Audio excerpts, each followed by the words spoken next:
Yeah, DB. Oh, just cleaning out the deadwood. Okay.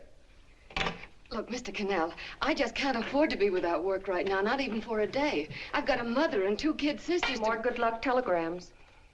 Well, you know how it is. I've just got to keep on working, see? Sorry, sister. I was sent down here to clean house. I told you I can't use your column anymore. It's lavender and no lace. Send those other people in. I'll tell you what I'll do. I get $30 a week. I'll take 25, 20 if necessary. I'll do anything you say. It isn't the money. We're after circulation. What we need is fireworks.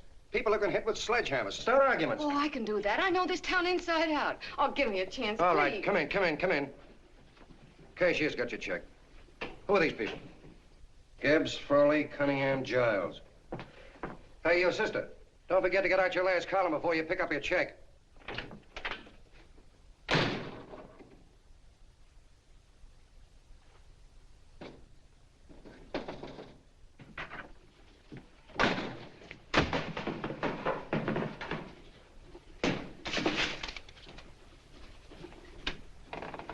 You're a couple of sticks shy in your column, man. Big rich slob like D.B. Norton buys a paper and 40 heads are chopped off. Did you get it, too? Yeah. You too? Oh, Joe. Oh, I'm sorry, darling.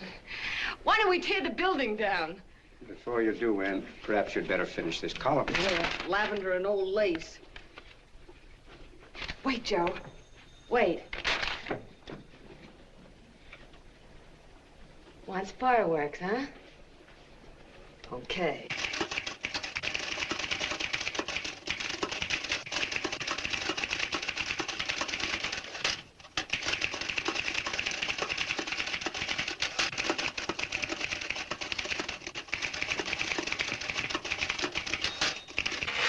Here. Below is a letter which reached my desk this morning. It's a commentary on what we laughingly call a civilized world. Dear Miss Mitchell, 4 years ago, I was fired out of my job. Since then, I haven't been able to get another one. At first, I was sore at the state administration because it's on account of the slimy politics here we have all this unemployment. But in looking around, it seems the whole world's going to pot. So in protest, I'm going to commit suicide by jumping off the City Hall roof. Signed, a disgusted American citizen, John Doe. Editor's note, if you ask this column, the wrong people are jumping off the roofs. Hey, Ann, this is the old Fakeroo, isn't it? Never mind that, Joe. Go ahead. Sorry,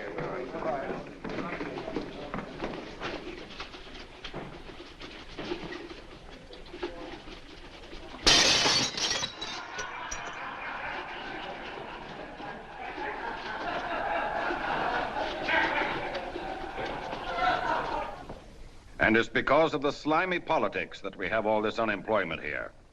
There it is. That's D.B. Norton's opening attack on the governor. Why, Jim, it's just a letter sent into a column. No, I can smell it. That's Norton. Good morning, gentlemen. Good morning, Governor. Morning, Governor. You're rather early. Governor, did you happen to see this in the new bulletin? Yes. I had it served with my breakfast this morning. Jim thinks it's D.B. Norton at work. Of course it is. Oh, come, Jim. That little item, D.B. Norton does things in a much bigger way. This is his opening attack on you, Governor. Take my word for it. What did he buy a paper for? Why did he engage a high-pressure editor like Cannell for? He's in the oil business. I tell you, Governor, he's after your scalp. All right, Jim, all right. Don't burst a blood vessel. I'll look into it. Will you get me Spencer of the Daily Chronicle, please? Yes, I saw it, Governor. If you ask me, that's a phony letter. Why, that gag has got whiskers on it. Okay, I'll get the mayor and maybe the Chamber of Commerce to go after them. Get Mayor Lovett on the phone. Sorry, the mayor's busy on the other phone. Yes, I know, Mrs. Brewster. It's a terrible reflection on our city. I've had a dozen calls already. Spencer of the Chronicle. Hold him. Just a minute. Yes, Mrs. Brewster. I'm listening. I insist that this John Doe man be found and given a job at once. Now, if something isn't done about it, I'll call out the whole auxiliary. Yes, and the junior auxiliary, too. We'll hold a meeting and see that it is. Yes, Spencer? Who? The governor? Well, what about me? It's my building he's jumping off of, and I'm up for re-election, too. What are you doing? Get Cannell at the bulletin. Why, he's liable to go right past my window. Get me Cannell. What was that? What? Out the window. Something just flew by. I didn't see anything. Well, don't stand there, you idiot. Go and look. Open the window. Oh, why did he have to pick on my building? Is there a crowd in the street? No, sir. Then maybe he's caught on a ledge. Look again. We'll not tolerate I think it must have been a seagull. A seagull? What's a seagull doing around the city hall? That's a bad omen, isn't it? Oh, no, sir. The seagull is a lovely bird. It's all right, Mrs. Brewster. It was just a seagull. Can I help? Nothing's happened yet. No, I'm watching. Don't worry, Mrs. Brewster. Just leave it all to me. Spencer, I'll call you back. Hello, Canal? What are you doing? This is the mayor. Yes, Mayor Lovett. How many times are you going to call me? I've got everybody and his brother and sister out looking for him. Did you see the box I'm running? An appeal to John Doe. Think it over, John. Life can be beautiful, says Mayor. If you need a job, apply to the editor of this paper and so forth and so forth. Okay, Mayor, I'll let you know as soon as I have something. What? Well, pull down the blinds. Been up to Miss Mitchell's house, boss. Boy, she's in a bad way. Where is she? Hey, do you know something? She supports a mother and 2 kids. What do you know about that? Did you find her? No. Her mother's awful worried about her. When she left the house, she said she was going on a roaring drunk. The girl, I mean. Go out and find her. Sure. Hey, but the biggest thing I didn't tell you, her old man's Hello? Doc Mitchell. You know the doctor saved my mother's life and wouldn't take any money for it? You remember that. Okay, boss, I'll go and look for her. Holy smokes, Commissioner, you've had 24 hours. Okay, Hawkshaw, grab a pencil. Here it is again. About 5'5", brown eyes, light chestnut hair, and as fine a pair of legs as ever walked into this office. Did you want to see me? No. I've had the whole Army and Navy out searching for you because that's a game we play here every day. I remember distinctly being fired. That's right. But you have a piece of property that still belongs to this newspaper, and I'd like to have it. What's that? The letter. What letter? The letter from John Doe. Oh, The whole town's in an uproar. We've got to find him, and the letter's the only clue. there is no letter. We'll get a handwriting expert to... What? There is no letter. Say that again. There's no letter. I made it up. You made it up. Mm-hmm. You said you wanted fireworks. Don't you know there are 9 jobs waiting for this guy? 22 families want to board him free. 5 women want to marry him, and the mayor's practically ready to adopt him, and you... Just call the morgue, boss. He said there's a girl there. Shut up. Ann! Say, why didn't you... Beanie. Only one thing to do, Hank. Drop the whole business quickly. How? Run a story. Say John Doe was in here and is sorry he wrote the letter and... That's right. They've got it, sure. He came in here, and I made him change his mind. Bulletin editor saves John Doe's life. Why, it's perfect. I'll have Ned write it up. Oh, Ned, I got a story I want you to... Wait a minute. Listen, you great, big, wonderful genius of a newspaper man. You came down here to shoot some life into this dying paper, didn't you? Well, the whole town's curious about John Doe, and boom, just like that, you're going to bury him. There's enough circulation in that man to start a shortage in the ink market. In what, man? John Doe. What John Doe? John Doe, the one I made up. Look, genius, now look. Suppose there was a John Doe and he walked into this office. What would you do? Find him a job and forget about the whole business, I suppose, huh? Not me. I'd make a deal with him. A deal? Sure, when you get hold of a stunt that sells papers, you don't drop it like a hot potato. Well, this is good for at least a couple of months. You know what I'd do? Between now and, let's say, Christmas when he's gonna jump, I'd run a daily on. Starting with his boyhood, his schooling, his first job. A wide-eyed youngster facing a chaotic world. The problem of the average man, of all the John Does in the world. Now, then comes the drama. He meets discouragement. He finds the world his feet of clay. His ideals crumble. So what does he do? He decides to commit suicide and protest against the state of civilization. He thinks of the river, but no. No, he has a better idea. The city hall. Why? Because he wants to attract attention. He wants to get a few things off his chest, and that's the only way he can get himself heard. So? So he writes me a letter, and I dig him up. He pours out his soul to me. And from now on, we quote, I protest by John Doe. He protests against all the evils in the world. The greed, the lust, the hate, the fear. All of man's inhumanity to man. Arguments will start. Should he commit suicide or should he not? People will write in pleading with him. But no, sir. John Doe will remain adamant. On Christmas Eve, hot or cold, he goes. See? Very pretty. Very pretty indeed, Miss Mitchell. But would you mind telling me who goes on Christmas Eve? John Doe. What John Doe? The one we hire for the job, you lunkhead. Wait a minute. Let me get this through this lame brain of mine. Are you suggesting we go out and hire someone to say he's going to commit suicide on Christmas Eve? Is that it? Well, you're catching on. Who, for instance? Anybody. Beanie'll do. Why, sure. Who, me? Jump off a... Oh, no, any time at Christmas. I'm superstitious.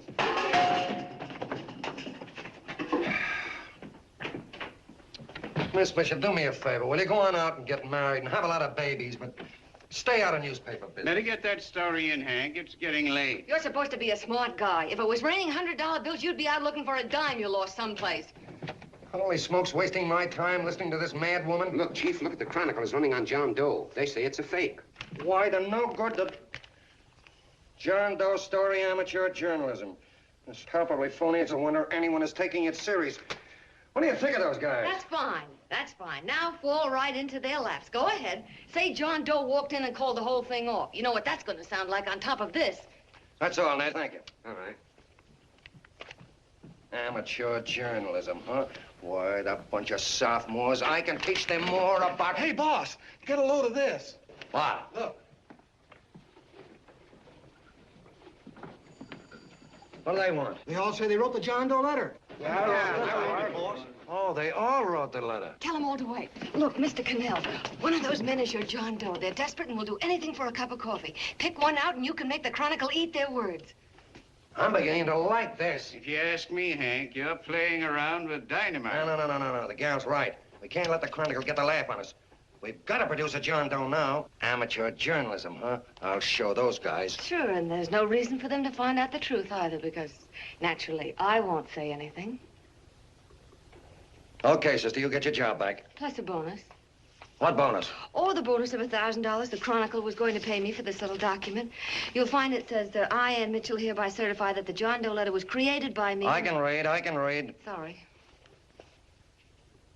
You think this is worth $1,000, do you? Oh, the Chronicle would consider it dirt cheap. Packs everything, including a gun. Okay, sister, you got yourself a deal. Now let's take a look at the candidates. The one we pick has got to be the typical average man. Typical American that can keep his mouth shut. Show me an American who can keep his mouth shut and I'll eat him. Okay, Beanie, bring him in one at a time.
Did you write that letter to Miss Mitchell?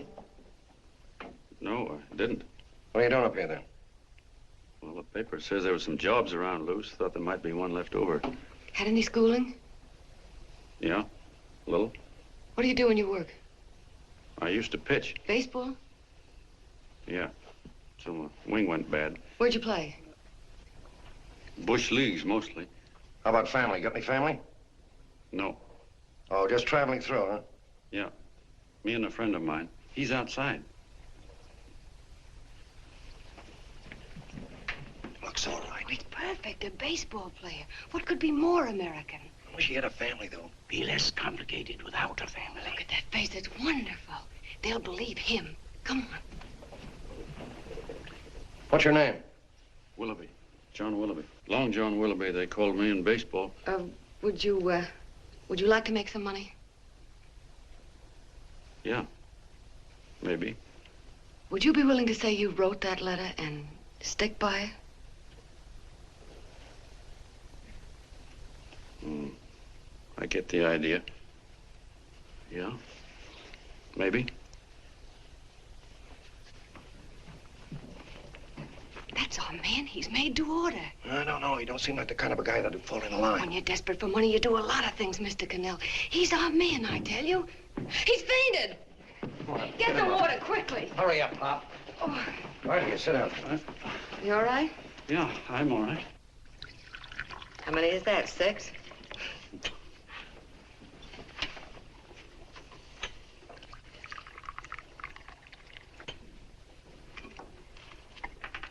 Pretty hungry, weren't you?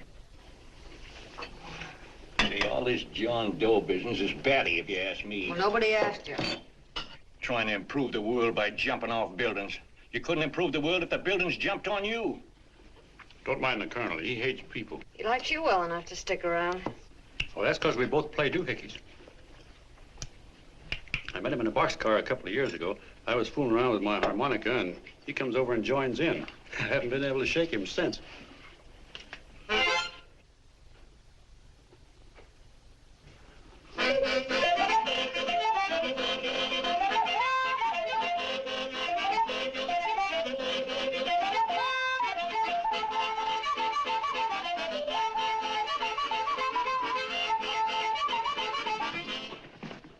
Here he is. No, you can't take pictures of him like that, eating a sandwich and with a beard. But he's going to jump off a building. Yes, but not because he's out of a job. That's not news. This man's going to jump as a matter of principle. Well, maybe you're right. We'll clean him up and put him in a hotel room under bodyguards. We'll make a mystery out of him.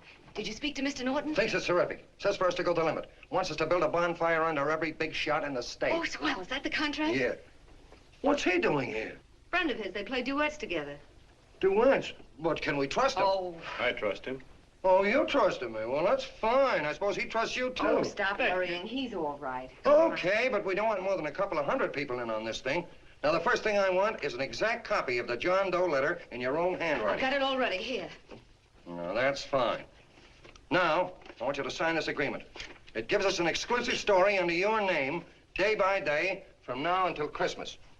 On December 26th, you get one railroad ticket out of town. And the bulletin agrees to pay to have your arm fixed. That's what you want, isn't it? Yeah, but it's got to be by Bonesetter Brown. Okay, Bonesetter Brown goes. Here, sign it. Meanwhile, here's $50 of spending money. That's fine. Beanie? Yes, boss. Take charge of him. Get him a suite at the Imperial and hire some bodyguards. Yeah, and some new clothes, Beanie. You think we better have him to Laos? Yeah. Both of them? Yes, both of them, but don't let them out of your sight. Hey, Beanie, gray suit, huh? Yeah. Okay, fellas.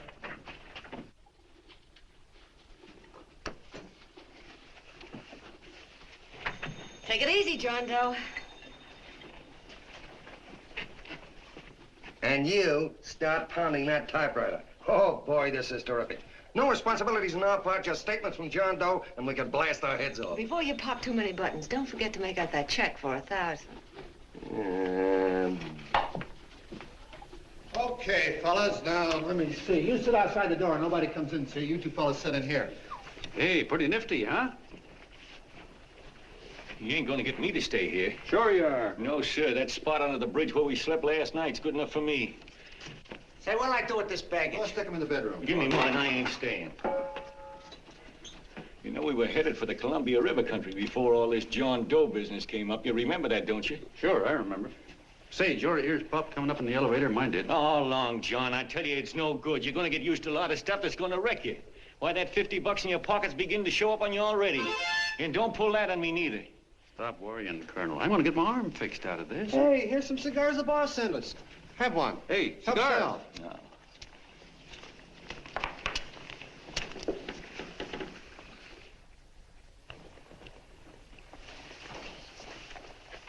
Say, I'll bet you even the major leaguers don't rate an outfit like this. Here, make yourself comfortable.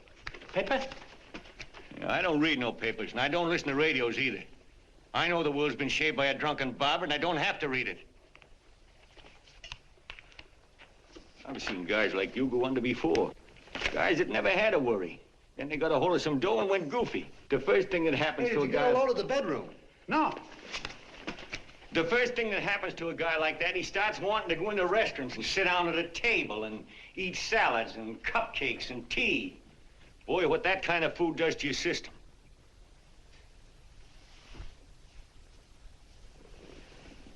The next thing the dope wants is a room.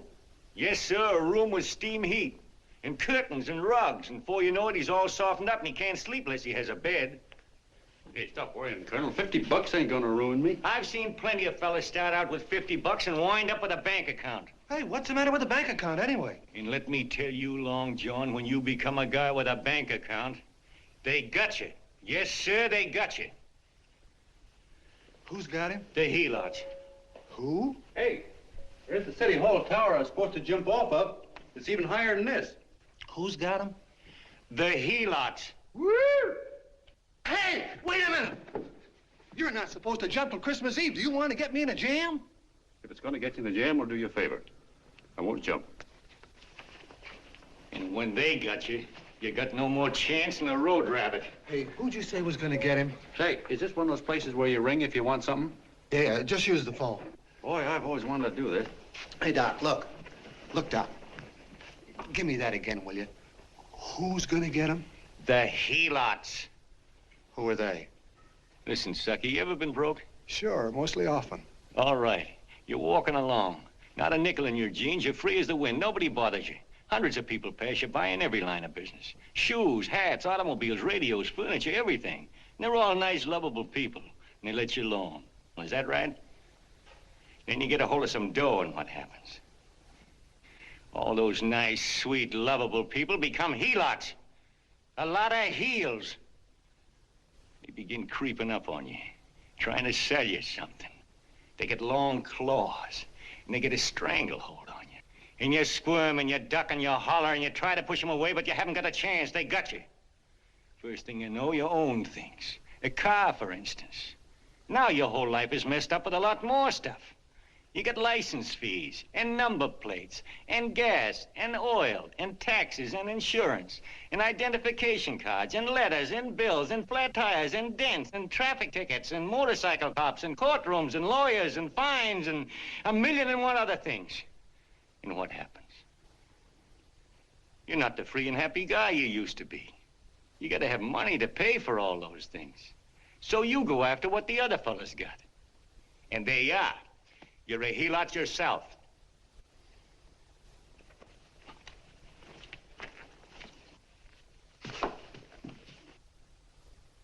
You win, Colonel. Here, take the 50. Go out and get rid of it. You bet I will, just as fast as I can. I'm gonna get some canned goods, a fishing rod, and the rest I'm gonna give away. Give away? Hey, get me a pitcher's glove. I gotta get some practice.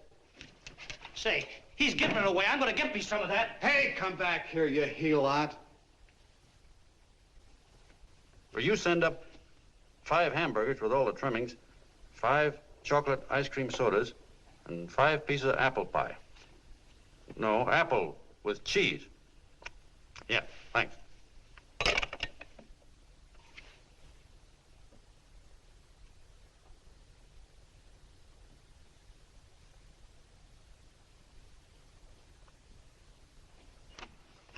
Hello there. Well, well. If it isn't the man about town. All set, Miss Ann. Oh, yes. Let's go. Let's see, we want some action in these pictures. Action? That's good. No. This man's going to jump off a roof. Oh. Here, wait a minute. Let me comb your hair. Sit down. There, that's better.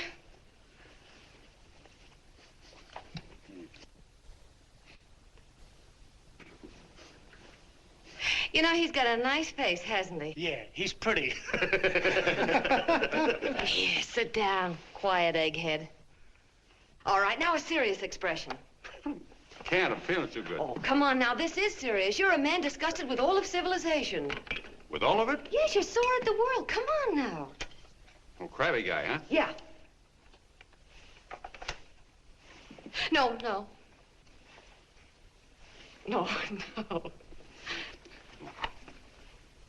No, look.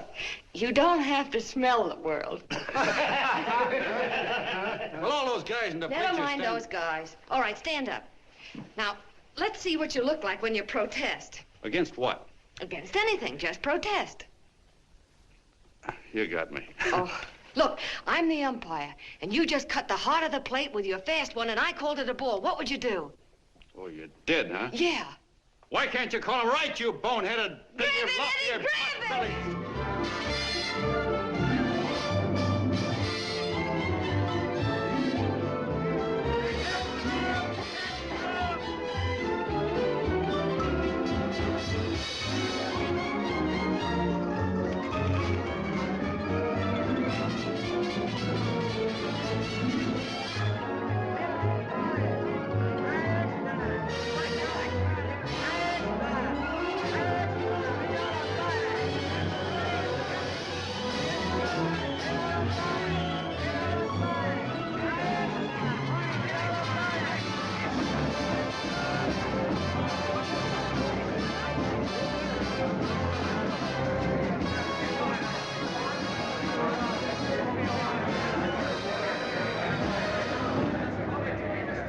I don't care whose picture they're publishing.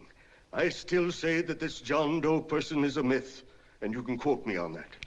And I'm going to insist on his being produced for questioning. You know as well as I do that this whole thing is being engineered by a vicious man with a vicious purpose, Mr. D.B. Norton.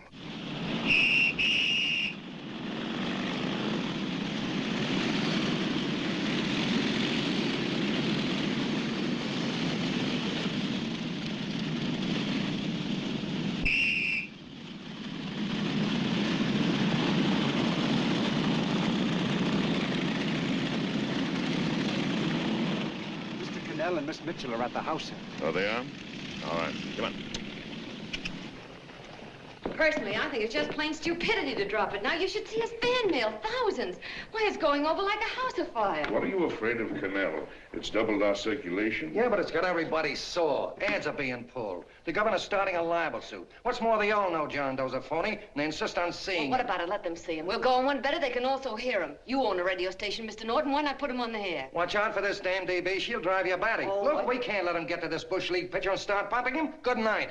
Now, tell him what that screwball might do. I walk in yesterday, here he is, standing on a table with a fishing pole, fly casting. Take my advice and get him out of town before this thing explodes in our faces. If you do, Mr. Norton, you're just as much of a dumb cluck as he is. Excuse me. No, you got yourself a meal ticket and you hate to Sure, let go. it's a meal ticket for me, I admit it, but it's also a windfall for somebody like Mr. Norton who's trying to crash national politics. That's what you bought the newspaper for, isn't it? You want to reach a lot of people, don't you? Well, put John Doe in the air and you can reach 130 million of them. He can say anything he wants and they'll listen to him. All right, we'll forget the governor and the mayor and all the small fry like that. This can arouse national interest. If he made a hit around here, he can do it every place else in the country. And you'll be pulling the strings, Mr. Norton. Go down to the office and arrange for some radio time. Why, DB, you're not going to as fall... soon as possible. Okay. I just came in to get warm myself. Come on, let's go. Don't you go. I want to talk to you.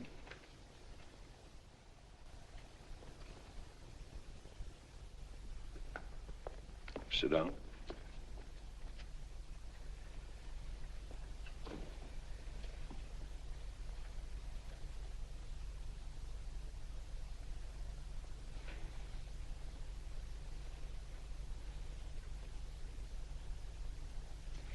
Hey, this John Doe idea was yours, huh? Yes, sir.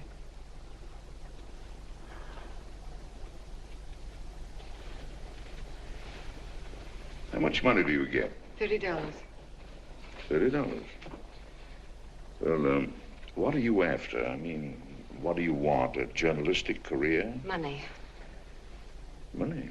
Well, I'm glad to hear somebody admit it. Do you suppose you could write a radio speech that would put that fellow over? Oh, I'm sure I can. Do it, and I'll give you $100 a week. $100? That's only the beginning. You play your cards right, and you'll never have to worry about money again. Oh, I know it. Hello. Hello. Whenever there's a pretty woman around. This is my nephew, Ted Sheldon, Miss Mitchell. How do you do? How do you do? All right, Casanova, I'll give you a break. See that Miss Mitchell gets a car to take her home. Always reading my mind, aren't you? Thank you very much for everything. And Miss Mitchell, I think from now on you'd better work directly with me. Yes, sir.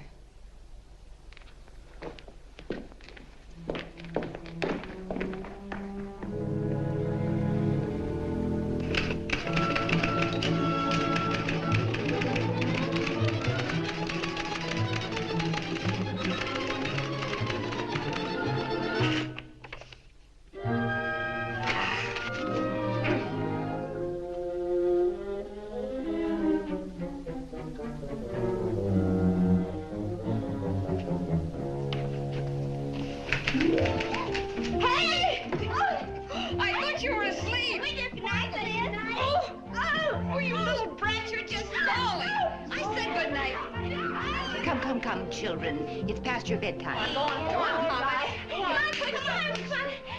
Come on. Now, pooch off Stick your fork through me. I'm done. I'll never get this speech right. Oh, yes, you will, Ann, dear. You're very clever. Yeah, I know. What are you looking for? Your purse. I need $10. What for? I gave you 50 just the other day. Yes, I know, dear, but Mrs. Burke had her baby yesterday. 9 pounds. And there wasn't a thing in the house. And then the community chest lady came. And the 50's all gone, huh? Who's the 10 for? The Websters. The Websters. You remember those lovely people your father used to take care of. I thought I'd buy them some groceries. Oh, Anne, dear, it's a shame those You're poor... marvelous, Ma. You're just like Father used to be. Do you realize a couple of weeks ago we didn't have enough to eat ourselves? Well, yes, I know, dear, but these people are in such need. And we have plenty now. If you're thinking of that $1,000, forget it. It's practically all gone. We owed everybody in town. Now, you just gotta stop giving all your money away. Oh, Anne, dear. Oh, I'm sorry, Ma. Oh, don't pay any attention to me. I guess I'm just upset about all this. Gee whiz, here I am with a great opportunity to get somewhere, to give us security for once in our lives, and I'm stuck. If I could put this over, your Mrs. Burke can have 6 babies. You mean this speech you're writing? Yeah, I don't know. I simply can't get it to gel. I created somebody who's going to give up his life for a principle. Hundreds of thousands of people are going to listen to him over the radio. And unless he says something that's sensational, it's just no good. Well, honey, of course, I don't know what kind of a speech you're trying to write, but judging from the samples I've read, I don't think anybody will listen. What? Darling, there's so many complaining political speeches. People are tired of hearing nothing but doom and despair on the radio. If you're going to have him say anything, why don't you let him say something simple and real, something with hope in it? If your father were alive, he'd know what to say. Oh, yeah. Father certainly would. Wait a minute.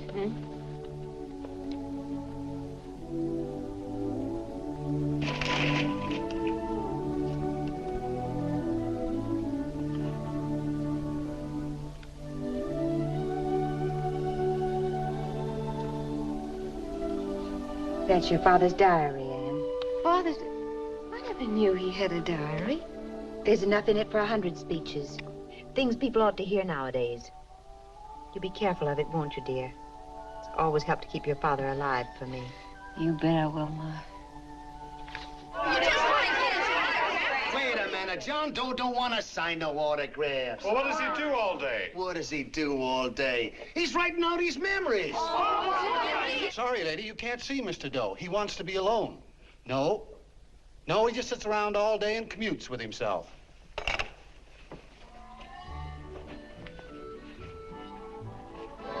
Oh!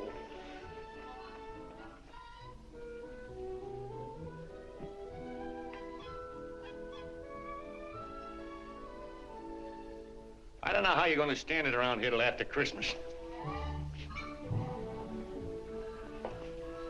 I'll bet you ain't heard a train whistle in 2 weeks.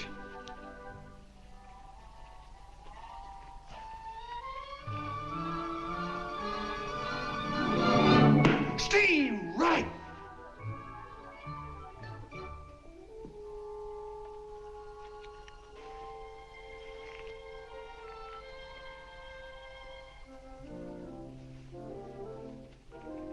I know why you're hanging around.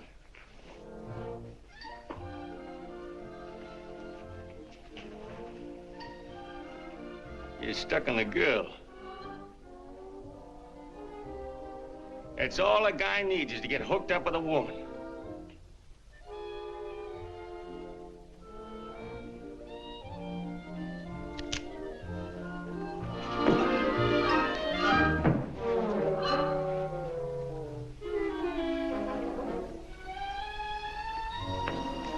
What was that, a single? First baseman dropped the ball. Butterfingers. Tough luck, pal.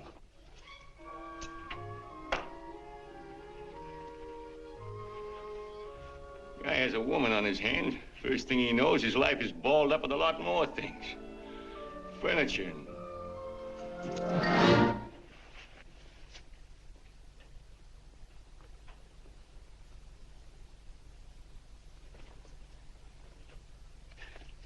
Did you get him? You're out. Swell. What's this, the end of the 8th? 9th.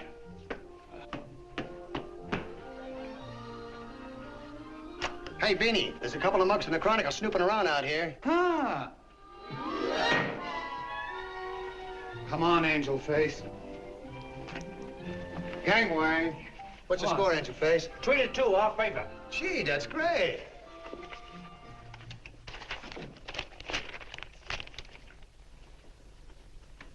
Hey, you got swell form there. Must have been a pretty good pitcher. Pretty good. Say, I was just about ready for the major leagues when I chipped a bone in my elbow. I got it pitching a 19-inning game. 19? Yeah. There was a major league scout there watching me, too. And he came down after a game of the contract. You know what? I couldn't lift my arm to sign it. I'll be okay, though, as soon as I get it fixed up. It's too bad. What do you mean, too bad? Huh? Oh, that you'll never be able to play again. What are you talking about? I just told you I was going to get Well, you know how they are in baseball if a guy's mixed up in a racket. Racket? What do you mean? Well, I was just thinking about this John Doe business. Why, as soon as it comes out it's all a fake, you'll be washed up in baseball, won't you? Yeah. Hey, doggone. I never thought about that.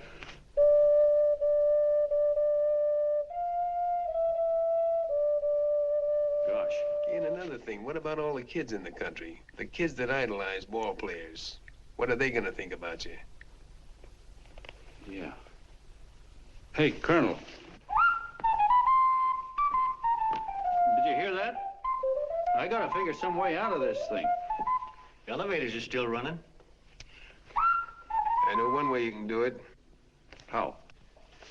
Well, when you get up there on the radio, all you have to do is to say the whole thing's a frame-up. Make you a hero sure as you're born. Yeah, but how am I gonna get my arm fixed? Well, that's a cinch.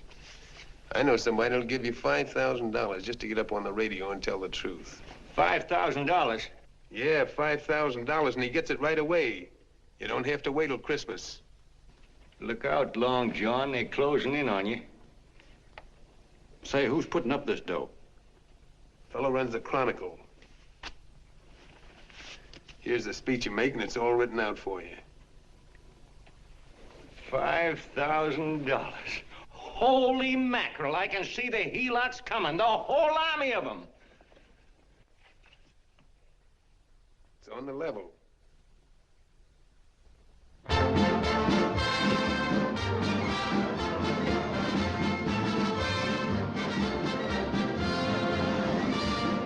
No, I'm sorry. Tickets for the broadcast are all gone. Phone the bulletin. Sorry, no more tickets left.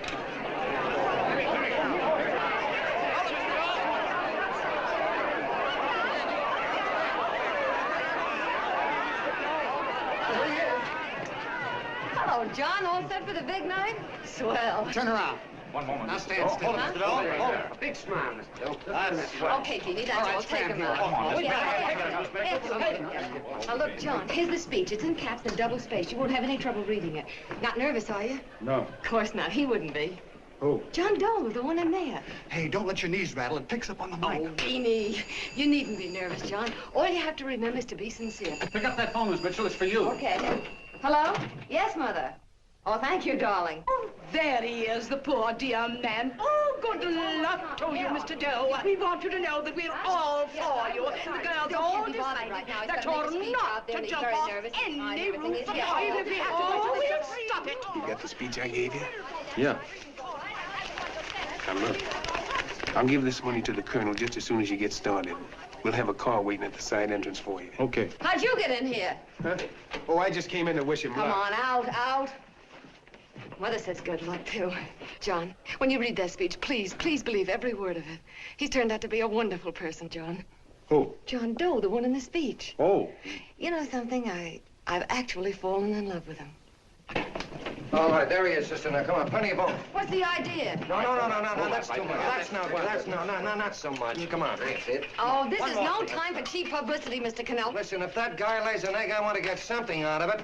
I'm getting a Jane Doe ready. Oh, come on. Here. Will you, fellas? Give me a All right, chance. that's I enough. have to raise just one more. Well, that's fine, honey. You go ahead. After you've been doing. You're very funny. Go ahead. How you doing? Oh. All right, Benny, bring him in. Holy smoke, a half a helot.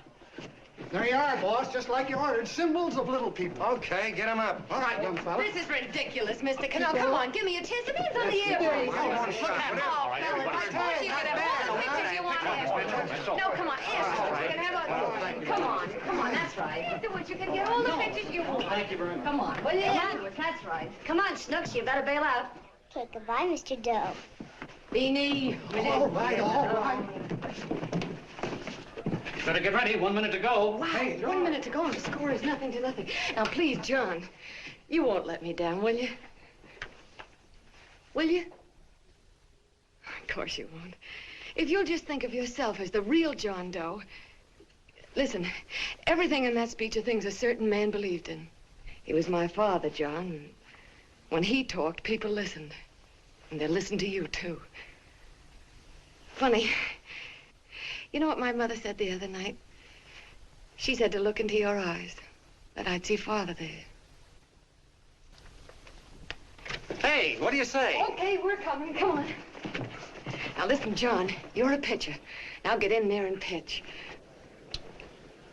Good luck. Give him room, let him through. Come on.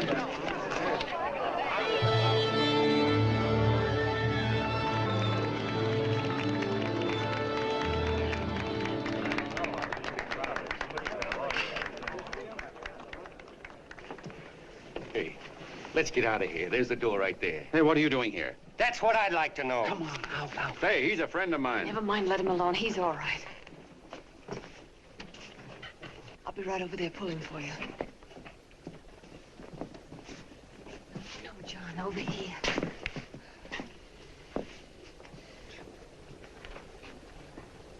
Stand by.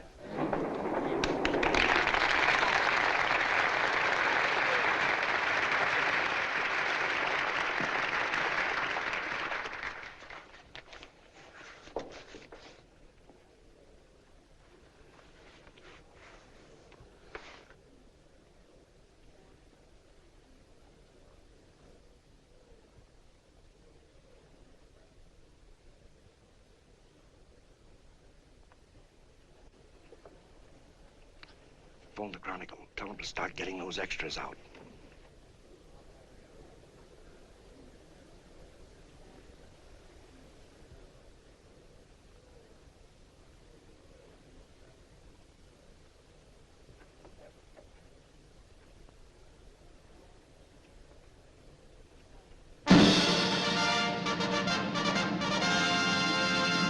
And good evening, ladies and gentlemen. This is Kenneth Fry speaking for the New Bulletin. Tonight we give you something entirely new and different. Standing beside me is the young man who has declared publicly that on Christmas Eve he intends to commit suicide, giving as his reason, quote, "I protest against the state of civilization," end quote. Ladies and gentlemen, the New Bulletin takes pleasure in presenting the man who is fast becoming the most talked of person in the whole country, John Doe.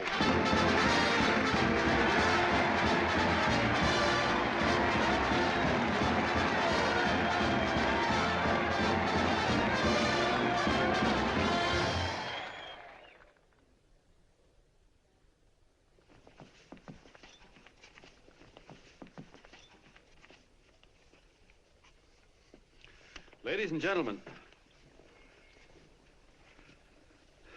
I am the man you all know as John Doe. I took that name because it seems to describe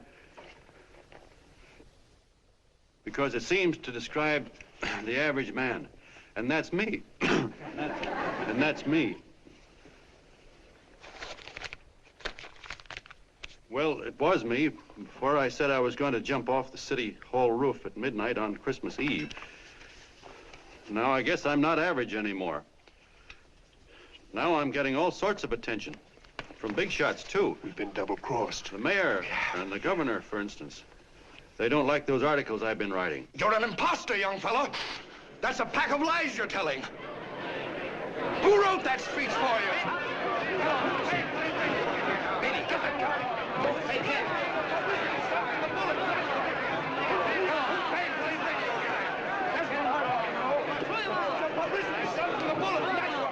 Spencer. Ladies and gentlemen, the disturbance you just heard was caused by someone in the audience who tried to heckle Mr. Doe. The speech will continue.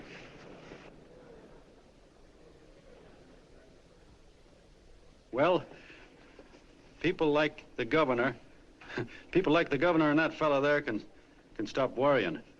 I'm not going to talk about them. I'm going to talk about us. The average guys, the John Does. If anybody should ask you what the average John Doe is like, you couldn't tell him because he's a million and one things. He's Mr. Big and Mr. Small. He's simple and he's wise. He's inherently honest, but he's got a streak of larceny in his heart. He seldom walks up to a public telephone without shoving his finger into the slot to see if somebody left a nickel there.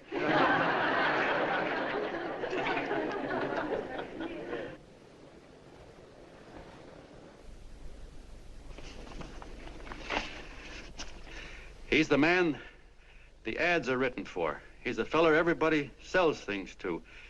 He's Joe Dokes, the world's greatest stooge and the world's greatest strength.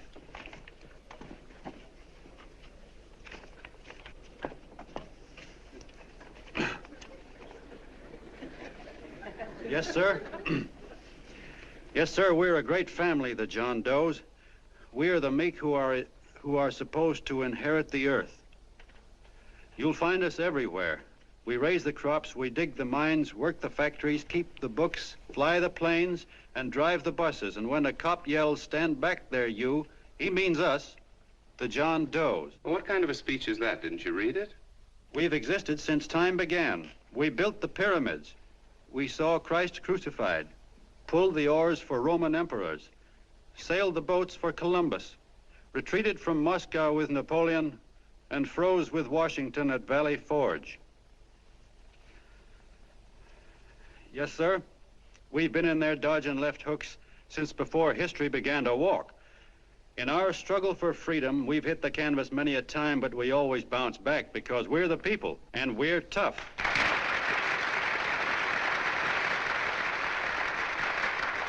They've started a lot of talk about free people going soft, that we can't take it. That's a lot of hooey. A free people can beat the world at anything, from war to tiddlywinks, if we all pull in the same direction.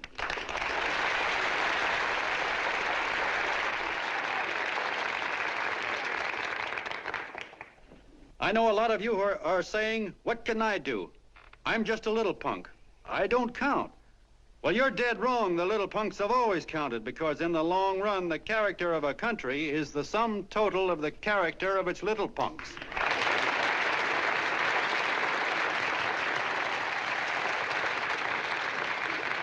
But we've all got to get in there and pitch. We can't win the old ball game unless we have teamwork. And that's where every John Doe comes in. It's up to him to get together with his teammate. And your teammate, my friends, is the guy next door to you. Your neighbor. He's a terribly important guy, that guy next door. You're going to need him, and he's going to need you, so look him up. If he's sick, call on him. If he's hungry, feed him. If he's out of a job, find him one. To most of you, your neighbor is a stranger, a guy with a barking dog and a high fence around him. Now, you can't be a stranger to any guy that's on your own team. So tear down the fence that separates you. Tear down the fence, and you'll tear down a lot of hates and prejudices. Tear down all the fences in the country, and you'll really have teamwork.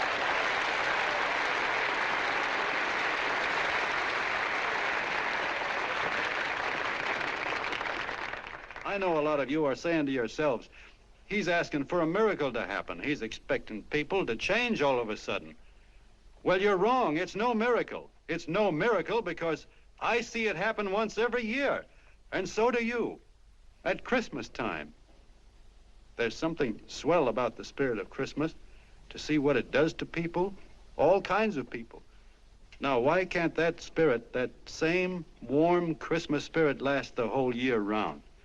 Gosh, if it ever did, if each and every John Doe would make that spirit last 365 days out of the year, we'd develop such a strength, we'd create such a tidal wave of goodwill that no human force could stand against it. Yes, sir, my friends. The meek can only inherit the earth when the John Does start loving their neighbors. You better start right now. Don't wait till the game is called on account of darkness. Wake up, John Doe. You're the hope of the world.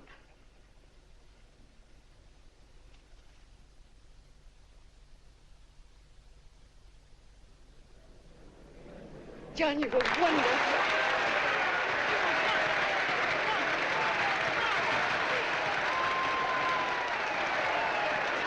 Let's get out of here. Now you're talking.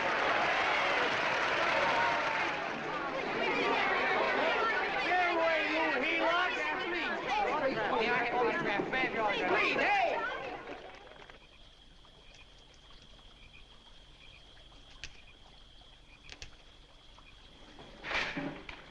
I knew you'd wake up sooner or later. Boy, am I glad we got out of that mess. I had the $5,000 sewed up. Could have been on my way to old Doc Brown. You're a pitcher, John, she says. Now, go in there and pitch. What a sucker. Yeah, she's a heel-out just like the rest of them. It's lucky you got away from her. What was I doing up there making a speech anyway? Me, huh? Geez, the more I think about it, the more I could... Tear down all the fences. Why, if you tore one picket off of your neighbor's fence, he'd sue you. $5,000 had it right in my hand. What do you mean he ran away? Well, go after him, find him. That man is terrific.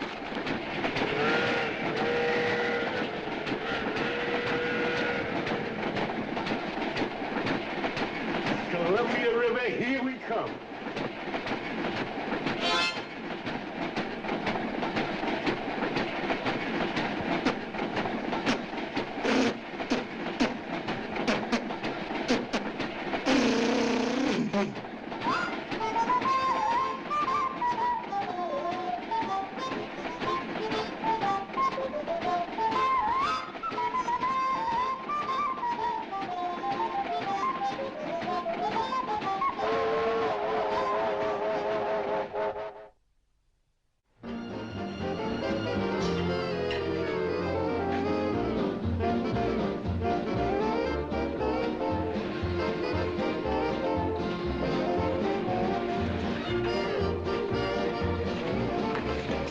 Jitterbugs. Yeah. Hey, how much money we got left? 4 bits. Better make it donuts, huh? Yeah.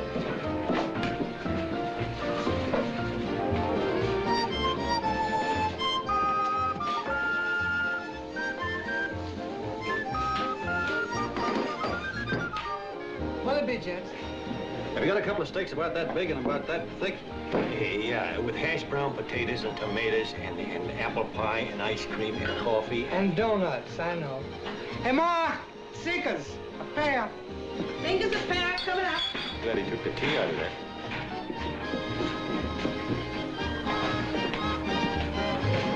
Hey, look. Join the John Doe Club. John Doe Club.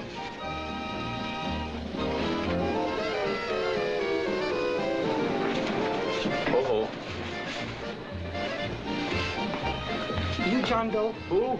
John Doe. Ah, you need glasses, buddy. Oh, but it's a spitting image of John Doe. Yeah, but his name is Willoughby. I'm John Willoughby. I'm a baseball player. Sure. Oh, no, I'd know that voice anyway. You can't kid me. You John Doe. Hey, Ma! Ma! That's John Doe. John Doe. Yeah, sitting right there, big as life. Who'd you say it was? John Doe, the big guy there. Pictures in the paper. That's John Guy. John Doe. John Doe. Sitting right there, John Doe. Hey, operator. Dan's Beanery. Look, call everybody in town. John Doe was just in my place. Yeah, he ordered donuts.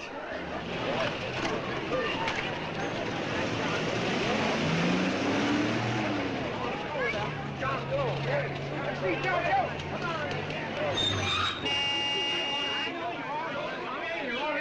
John Doe, we're all neighbors. And my office is packed like a sardine box. What does John Doe look like, Mr. Mayor? Oh, he's one of those great big outdoor type men. No, you can't see him. You didn't vote for me the last time. Shame on you. What are you doing there? Get off my front porch anyhow. Mr. Norton come yet? Oh, well, I wonder where he's at. What's keeping him? He should have been here 15 minutes ago. Oh, there it comes now. Now, everybody on your dignity. Don't do anything to disgrace us. A little town, but we got to show off. Better let me talk to him. All right, but present it to him as a great cause for the common man. Ah, here they come. Now, give him room down there. Give him room, folks. Come on now. Come on. Here they come. Here they come. Here's Mr. Norton. How do you do, Mr. Norton? I'm Mayor Hawkins. Here's Mr. Miles. Let me go, you darn fool. I'm the mayor. Mr. Norton. Mr. Norton. Mr. Norton. I'm Mayor Hawkins. Your office telephoned me to hold him. Well, that's fine. How is he? Oh, he's fine. He's right in my office there. You know, it's a great honor having John Doe here, and you too. Haven't had so much excitement since the old City Hall burned down. People are so excited they nearly tore his clothes off. Oh, Matilda, darling, phone the newspapers, tell them Mr. Norton's here. Step right inside, Mr. Norton. My office. Very comfortable here, Mr. Norton. Just had it air conditioned. Gangway, please. Make room for Mr. Norton. Gangway. Gangway. Here he is, Mr. Norton. Well taken care of. The neighbors are serving him a light lunch. Hello, John. Hello? Mr. Mayor, if you don't mind, we'd like to talk to him alone. Why, certainly, certainly. All right, everybody. Clear out. But you Everybody, quickly now. Come on. Come on. Come on. That's All right. Don't argue with me here. Wait till we get home. Don't you push me around like that. Even though I'm your wife, you can't push me around. Look, Mr. Norton, I think you got a lot of nerve having those people hold us here. There's nobody holding you here, Mr. Doe. It's only natural There's that nobody holding us here. Let's get going. Incidentally, my name isn't Doe, it's Willoughby. Look, John, something terribly important's happened. They're forming John Doe clubs. We know of 8 already, and they say that there's John Doe clubs? What for? To carry out the principles you talked about in your radio speech. I don't care what they're forming. I'm on my way, and I don't like the idea of being stopped either. Oh, but you don't know how big this thing is. You should see the thousands of telegrams we've received and what they're saying about you. Look, it started as a circulation stunt, didn't it? Well, you got your circulation. Now, why don't you let me alone? Oh, it started as a circulation stunt, but it isn't anymore. Mr. Norton wants to get back of it and sponsor John Doe clubs all over the country. He wants to send you on a lecture tour. Me? Uh-huh. Well, certainly, with your ability to influence people, it might grow into a glorious movement. Say, let's get something straight here. I don't want any part of this thing. If you got an idea I'm going around lecturing to people, why, you're crazy. Baseball's my racket, and I'm sticking to it. Come on, Colonel, let's get out of here. John, please, please.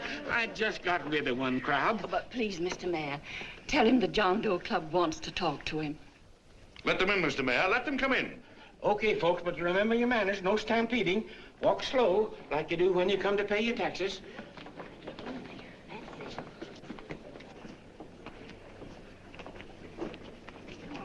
Okay. All right, give me a chance. Come right in. My name's Bert Hansen, Mr. Doe. I'm the head soda jerker at Schwabacker's drugstore. Well, sir, you see, me and my wife, we heard your broadcast, and we got quite a bang out of it. Especially my wife. Kept me up half the night saying, that man's right, honey. The trouble with the world is nobody gives a hoot about his neighbor. That's why everybody in town's sore and cranky at each other. And I kept saying, well, that's fine, but how's a guy gonna go around loving the kind of neighbors we got? Old Sourpuss, for instance. You see, Sourpuss Smithers is a guy lives all alone next door to us. He's a cranky old man that runs a second-hand furniture store. We haven't spoken to him for years. I always figured he was an ornery old gent that hated the world because he was always slamming his garage door and playing the radio so loud he kept half the neighbors up. Well, anyway, the next morning I'm out watering the lawn and I look over and there's Sourpuss on the other side of the hedge straightening out a dent in his fender. And my wife yells to me out the window. She says, go on, speak to him, Bert. And I figured, well, heck, I can't lose anything, so I yelled over to him, good morning, Mr. Smithers. He went right on pounding his fender. Was I burned? So I turned around to give my wife a dirty look, and she said, louder, louder, he didn't hear you. So in a voice you could have heard in the next county, I yelled, good morning, Mr. Smithers. Well, sir, you could have knocked me over with a feather. Old Sourpuss turned around, surprised-like, and he put on a big smile. Came over and took my hand like an old lodge brother, and he said, good morning, Hanson. I've been wanting to talk to you for years, only I thought you didn't like me. And then he started chatting away like a happy little kid, and he got so excited his eyes all... Well, Mr. Doe, before we got through, I found out Smithers is a swell egg, only he's pretty deaf, and that accounts for all the noises. And he says it's a shame how little we know about our neighbors. And then he got an idea. And he said, how's about inviting everybody someplace where we can all get together and know each other a little better? Well, I'm feeling so good by this time, I'm ripe for anything. So Smithers goes around the neighborhood inviting everybody to a meeting at the schoolhouse. And I tell everybody that comes in the store, including Mr. Schwabacker, my boss. I'm talking too much. Well, I'll be doggone if 40 people don't show up. Of course, none of us knew what to do, but we sure got a kick out of seeing how glad everybody was just to say hello to one another. Tell him about making Sourpuss chairman. Oh, yeah, we made Sourpuss chairman and decided to call ourselves the John Doe Club. And say, incidentally, this is my wife. Come here, honey. This is my wife, Mr. Doe. How do you do, Mr. Doe? Sourpuss is here, too. Oh, is he? This is Sourpuss, or excuse me, Mr. Smithers, Mr. Doe. That's all right. If you didn't call me Sourpuss, it wouldn't feel natural. Well, anyway, I guess nearly everybody in the neighborhood came except the Delaney's. The Delaney's live in a big house with an iron fence around it, and they always keep their blinds drawn. And we always figured that he was just an old miser that sat back counting his money, so why bother about inviting him? Until Grimes, the milkman, spoke up and he said, say, you've got the Delaney's all wrong. And then he tells us about how they canceled their milk last week and how when he found a note in the bottle, he got kind of curious-like and he sort of peeked in under the blinds and found the house was empty. If you ask me, he says, they're starving. Old man Delaney has been bringing his furniture over to my place at night, one piece at a time, and selling it. Yeah, and, well, sir, a half dozen of us ran over there to fetch him, and we brought him to the meeting. What a reception they got. Why, everybody shook hands with him and made a fuss over them, and, well, finally, Mr. and Mrs. Delaney just sat right down and cried. And then we started to find out about a lot of other people. Yeah, sure. Well, you know Grubel, for instance. Grubel's here. See? Yeah, that's a... Of course, you don't know Grubel, but he's the man that everybody figured was the worst no-account in the neighborhood because he was living like a hermit and nobody would have anything to do with him. That isn't little Murphy. The postman told us the truth. Why, Grubel, he says, he lives out of garbage cans because he won't take charity, because it'd ruin his self-respect, he says. Just like you said on the radio, Mr. Doe. Well, sir, about a dozen families got together and gave Grubel a job watering their lawns. Isn't that wonderful?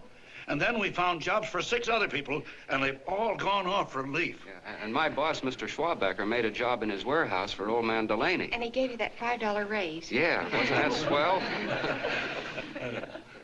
Why, Bert, I feel slighted. I'd like to join, but nobody asked me. I'm sorry, Mayor, but we voted that no politician could join. Just the John Does of the neighborhood, because you know how politicians are. Well, the reason we wanted to tell you this, Mr. Doe, was just to give you an idea of what you started. And from where I'm sitting, I don't see any sense in you jumping off any building. No. Well, thank you for listening. Goodbye, Mr. Doe. You're a wonderful man, and it strikes me you can be mighty useful walking around for a while. Hey, goodbye, Mr. Doe. Goodbye, Mr. Doe.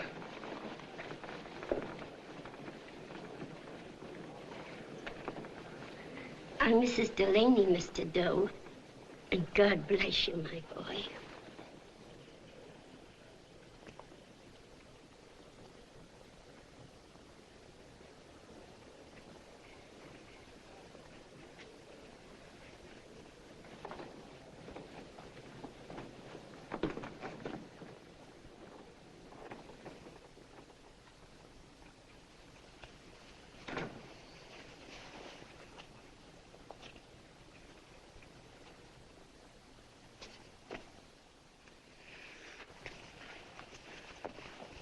Gee whiz, I'm all mixed up. I don't get it. Look, all those swell people think I'm going to jump off a building or something. I never had any such idea. Gosh. The fellow'd have to be a mighty fine example himself to go around telling other people how to... Say, look, what happened the other night was on account of Miss Mitchell here. She wrote the stuff. Don't you see what a wonderful thing this can be? But we need you, John. You're hooked. I can see that right now. They got you. Well, I'm through. For 3 years, I've been trying to get you up to the Columbia River country. First, it was your glass arm. Then it was the radio. And now it's the John Doe clubs. Well, I ain't waiting another minute. Gangway, you helots. Hey, Colonel, wait a minute. Hey, Colonel! I want you personally to go along with John Doe and Miss Mitchell and handle the press and the radio. Me? Yes, I don't want to take any chances. And Johnson. Yes, Stevie? Your crew will do the mop-up job. They'll follow John Doe into every town, see that the clubs are properly organized and the charter's issued. Right. There are only 8 flags up there now. I want to see that map covered before we get through.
like wildfire. If they made demands, I'd understand it. But the John Does ask for nothing. People are going off relief. If this keeps up, I'll be out of a job.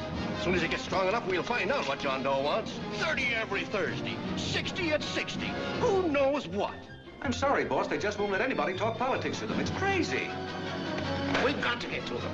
They represent millions of voters.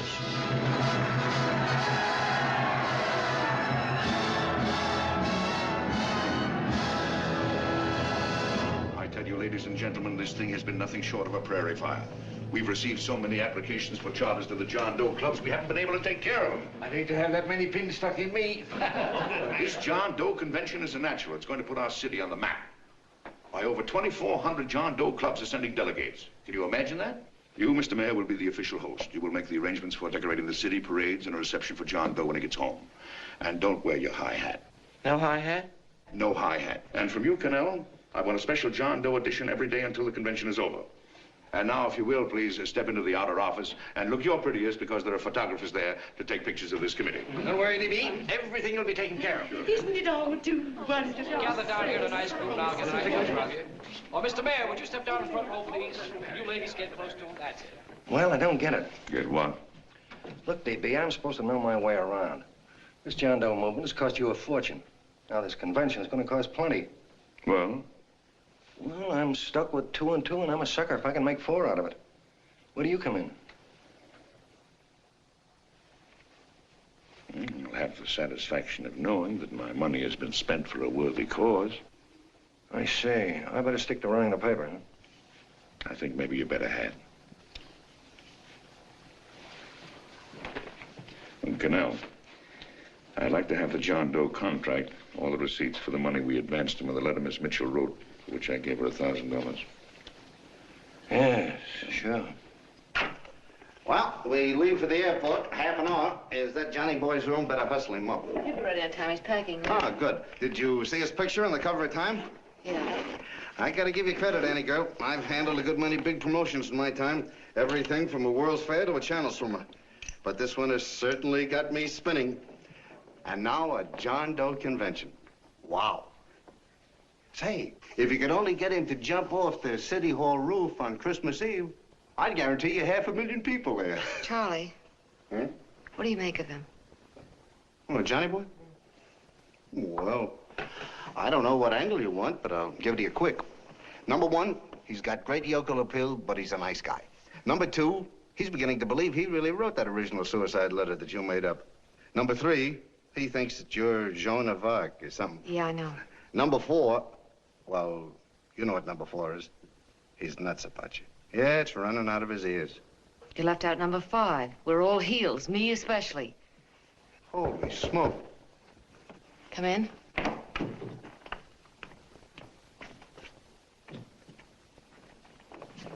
Small pack. Good. I'll go and get Beanie Boy. Okay, Charlie boy.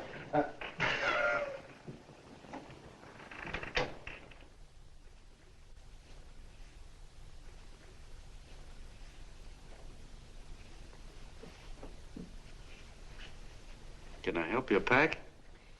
No, thank you.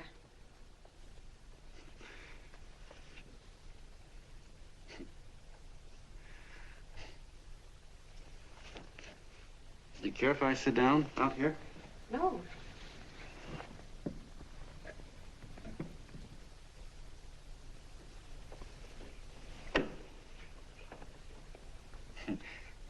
You know, I had a crazy dream last night. It was about you. About me? Yeah, sure was crazy. I dreamt I was your father.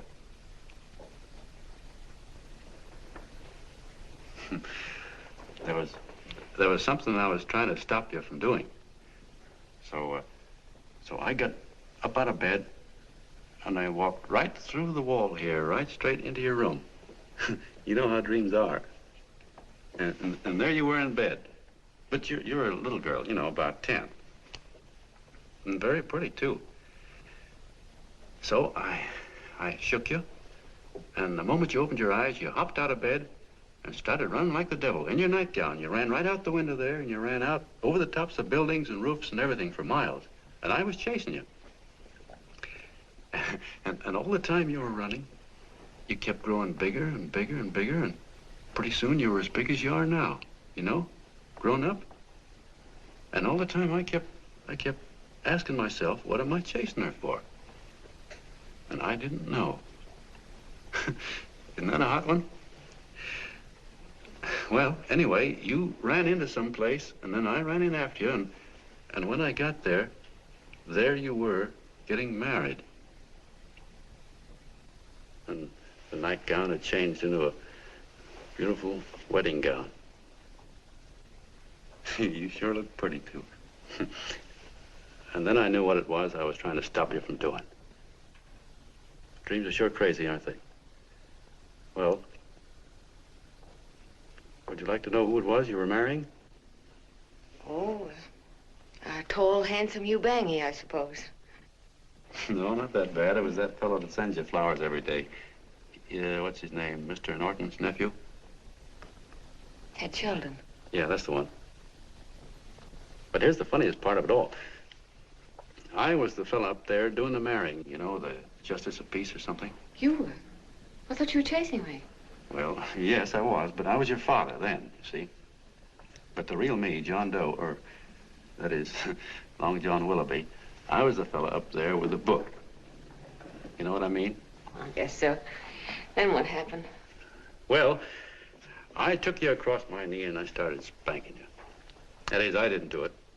I mean, I did do it, but it wasn't me, you see. I was your father then. Well, I held you across my knee and I said, Annie, I won't allow you to marry a man that's just rich or that has his secretary send you flowers. The man you marry has got to swim rivers for you. He's got to climb high mountains for you. He's got to slay dragons for you. He's got to perform wonderful deeds for you. Yes, sir. And all the time, the guy up there, you know, with the book, me, just stood there nodding his head. And he said, go to it, Pop. Whack her one from me, because that's just the way I feel about it, too. So he said, come on down here and whack her yourself. So I came down and I whacked you a good one, see? Then he whacked you, and I whacked you another one, and we both started whacking you like... Well, if you're through whacking her, come on, let's get going. Okay, fellas, right in here. You go out the side entrance with a bunch of autograph seekers out front. We'll be down with the bags in a minute. Come on, don't make a government project out of this. Hi, Benny. When's our plane take off again? Couple of minutes.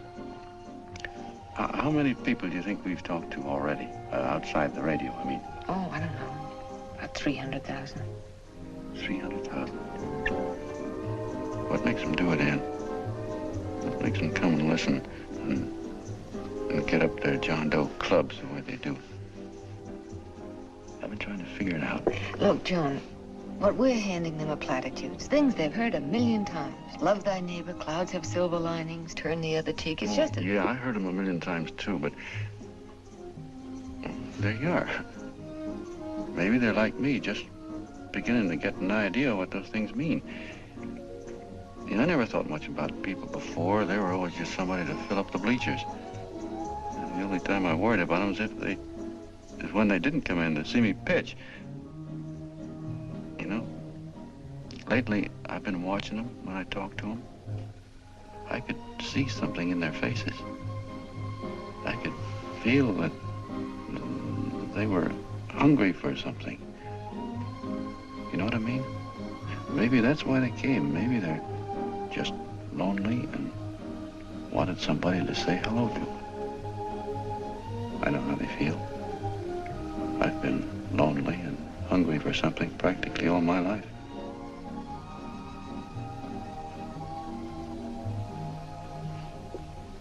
All aboard, folks. That's what I said, it's behind us. Yeah, that's true. Oh, somebody else sitting here? No, that's your seat. And this is your coat. Mine? A little token of appreciation. Oh. Oh, it's beautiful, D.B. Well, I don't quite know what to say. Well, don't say anything at all. Just sit down. Oh. Go ahead, open it. Oh. lovely. And a new contract goes with it. Well, come on, spring it. You've got something on your mind. It must be stupendous. You know, that's what I like about it. Right to the point, like that. All right, Practical Annie, here it is. Tomorrow night, before a crowd of 15,000 people and talking over a nationwide radio hookup, John Doe will announce the formation of a third party. A third party? Yes, the John Doe Party. Devoted entirely to the interests of all the John Does all over the country, which practically means 90% of the voters. He will also announce the third party's candidate for the presidency, a man whom he personally recommends, a great humanitarian, the best friend the John Does have. Mr. D.B. Norton. Yes.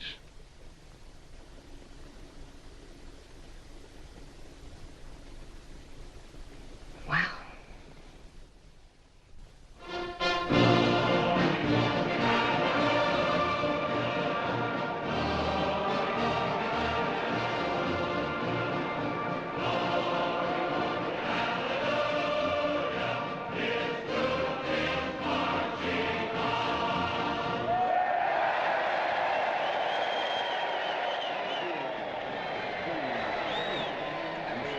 And although the opening of the convention is hours off, the delegates are already pouring into the ballpark by the droves, with lunch baskets, banners, and petitions asking John Doe not to jump off any roof. No matter how you look at it, it's still a phenomenal movement. These John Does, or the hoi polloi, as you've heard people call them, have been laughed at and ridiculed, but here they are, gay and happy, having traveled thousands of miles, their expenses paid by their neighbors, to come here to pay homage to their hero, John Doe. And in these days of wars and bombings, it's a hopeful sign that a simple idea like this can sweep the country. An idea based on friendliness, on giving and not taking, on helping your neighbor and asking nothing in return. And if a thing like this can happen, don't let any of your grumbling friends tell you that humanity is falling apart. This is John B. Hughes signing off now and returning you to our main studio until 9 o'clock, when the convention will officially open. Oh, John, come in. Say, I'm kind of... It's raining out a little. That's all right. It's good to see you. Sit down. Thanks.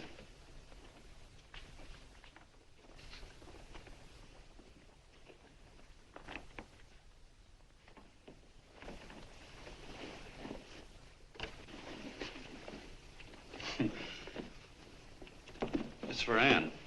Oh, how nice. Thank you very much. Flowers. I'm terribly sorry she isn't here.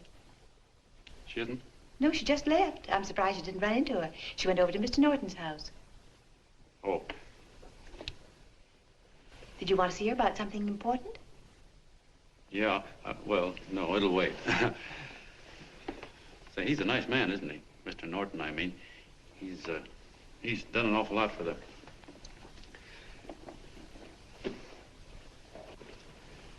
Well, say, my coat's pretty wet. I'm afraid I might have wet the couch a little.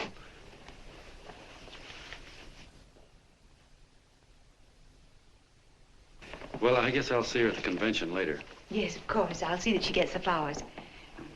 Thanks. Good night, Mrs. Mitchell. Good night, John.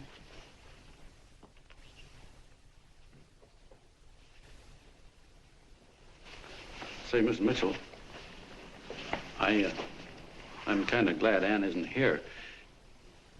You see, I came over here hoping to see her alone, and kind of hoping I wouldn't, too, you know what I mean? There was something I wanted to talk to her about. But, well, it'll wait, I guess.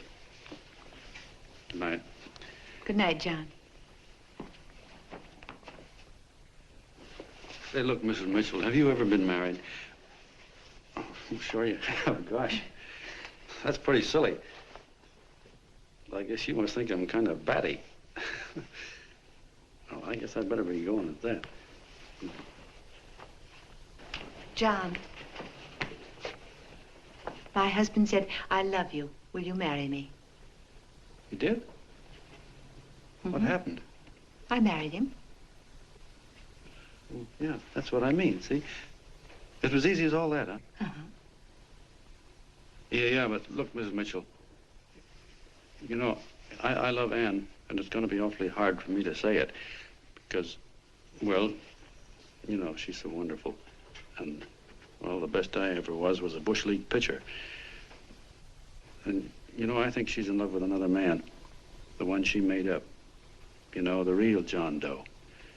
Well, that's pretty tough competition. I bet you he'd know how to say it all right. On me, I get up to it and around it and in back of it, but I never get right to it. You know what I mean? So the only chance I've got is, well, if somebody could kind of give her a warning, sort of prepare her for the shock. You mean you'd like me to do it? Hmm? Well, I was thinking that, yeah, you know, sort of break the ice. Of course I will, John. Gee, well, thank you, Mrs. Mitchell. Hey, you're okay.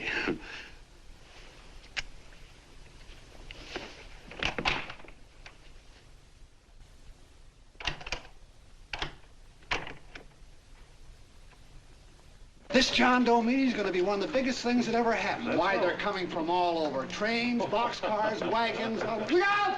Hello, bodyguards. Hey, had your dinner yet? No, Jeff. Oh, that's all right. Look, no, go ahead and have your dinner. Wait a minute, John.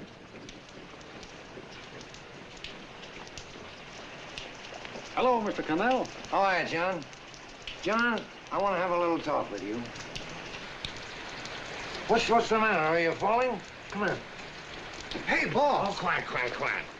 Say, tell me something. Did you read the speech you're going to make tonight?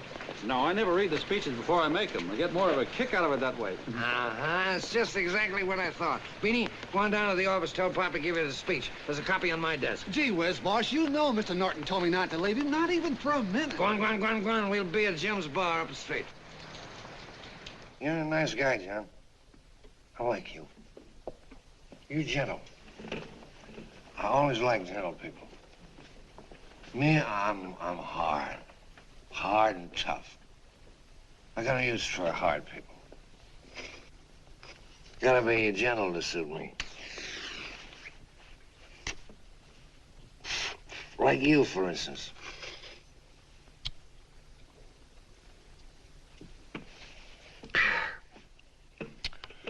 Yep, I'm hard. But you want to know something? I've got a weakness.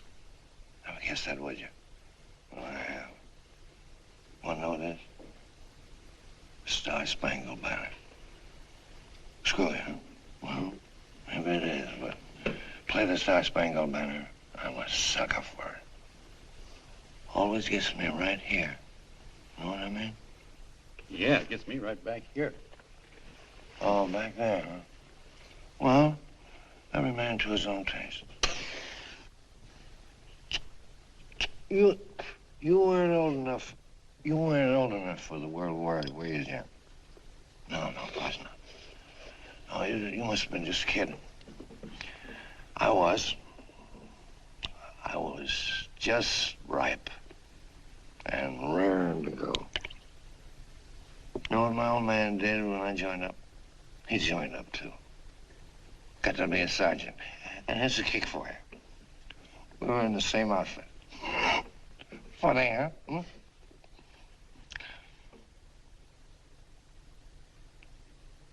He was killed, John. I saw him get it. I was right there, and I saw it with my own eyes.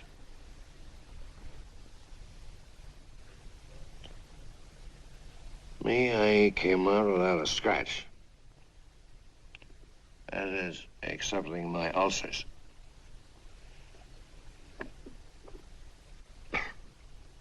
I should be drinking milk, you know. This stuff is poison. Hey, Tubby. Yes, Mr. Connell? What do you say, huh? All right. Yep, I'm a sucker for this country. I'm a sucker for the Star-Spangled Banner, and I'm a sucker for this country. I like what we got here. I like it. A guy can say what he wants and do what he wants without having a bayonet shoved through his belly. And that's all right, isn't it? You betcha. Yeah. Well, we don't want anybody coming around changing it, do we? No, sir. No, sir. And when they do, I get mad. I get boiling mad.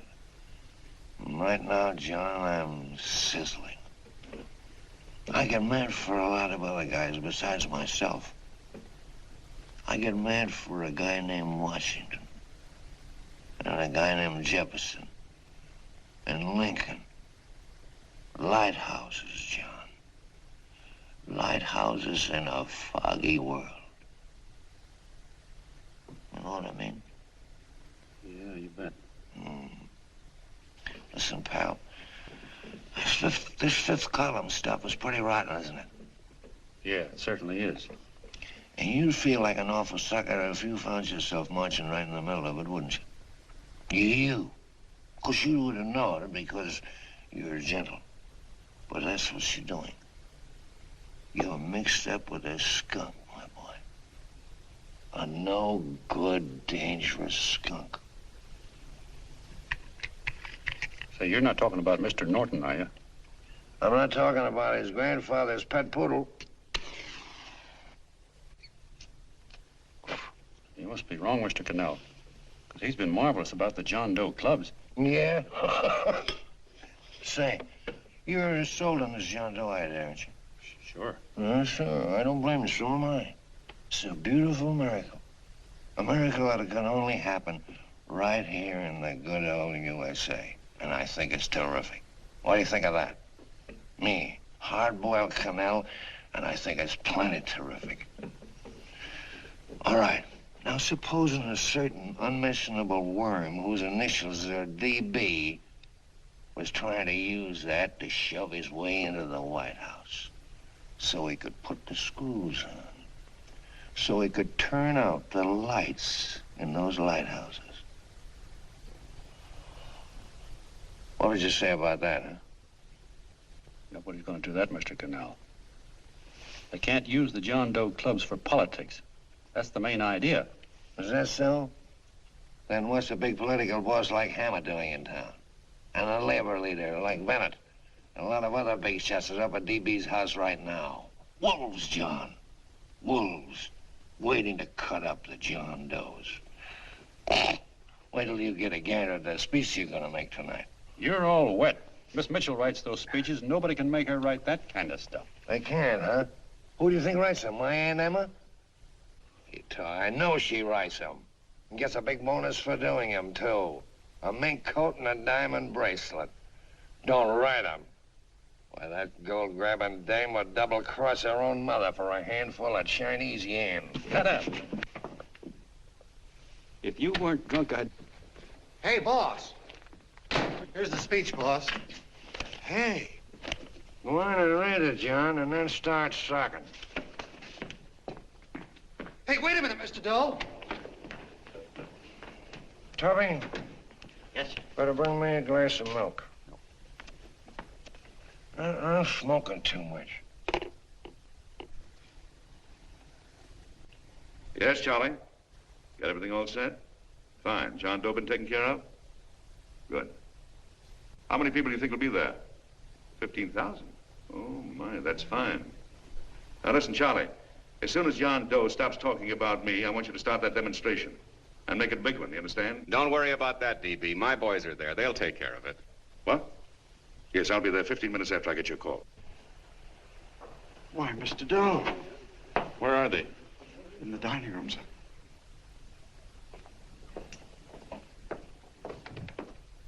Now, gentlemen, I think we're about ready to throw that great big bombshell. Yeah, well, it's about time. Even a conservative estimate shows that we can count on anywhere between 10 and 20 million John Doe votes. Now, add to that the labor vote that Mr. Bennett will throw in, and the votes controlled by Mr. Hammett and the rest of you gentlemen in your own territories, and nothing can stop us. As I said before, I'm with you, providing you can guarantee the John Doe vote. Don't worry about that. You can count on me on one condition. Little Bennett's got to be taken care of. Didn't I tell you that everybody in this room would be taken care of? My agreement with you gentlemen stands. I'm with you, DB, but I still think it's a very daring thing we're attempting. These are daring times, Mr. Barrington. We're coming to a new order of things. There's too much talk been going on in this country. Too many concessions have been made. What the American people need is an iron hand. You're right. That's true. You're quite right, E.B. Discipline. Right. And now, may I offer a little toast to Miss Ann Mitchell, the brilliant and beautiful lady who is responsible for all this.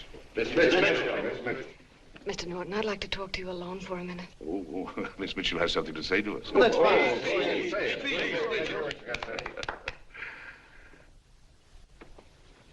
Hello.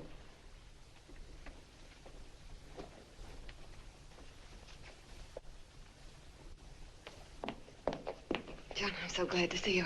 I was terribly worried. Did you write this? Yes, I did, John, but I had no idea what was going on. You didn't? No. That's a swell bracelet you're wearing. John, why aren't you at the convention?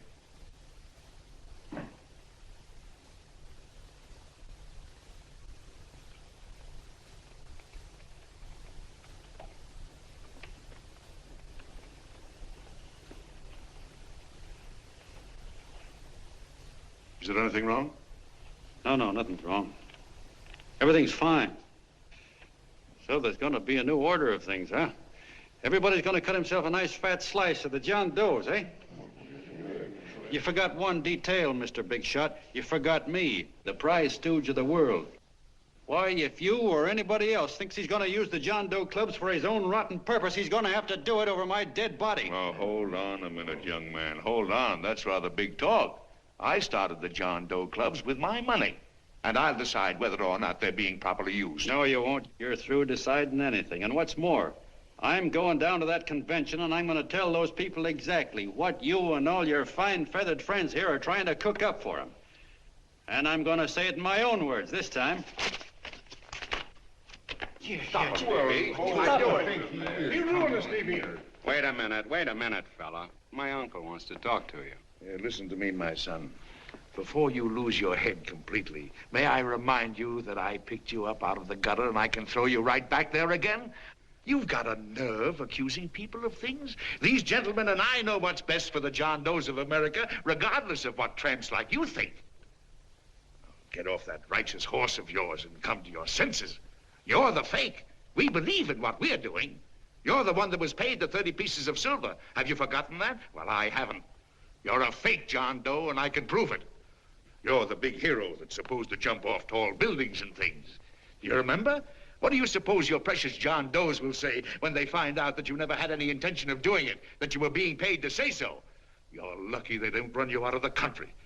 And with the newspapers and the radio stations that these gentlemen control, we can kill the John Doe movement deader than a doornail. We'll do it, too, the moment you step out of line. Now, if you still want to go to that convention and shoot your trap off, you go ahead and do it.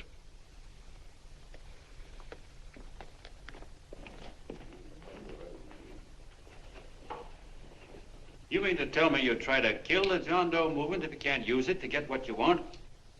You bet your bottom dollar we would.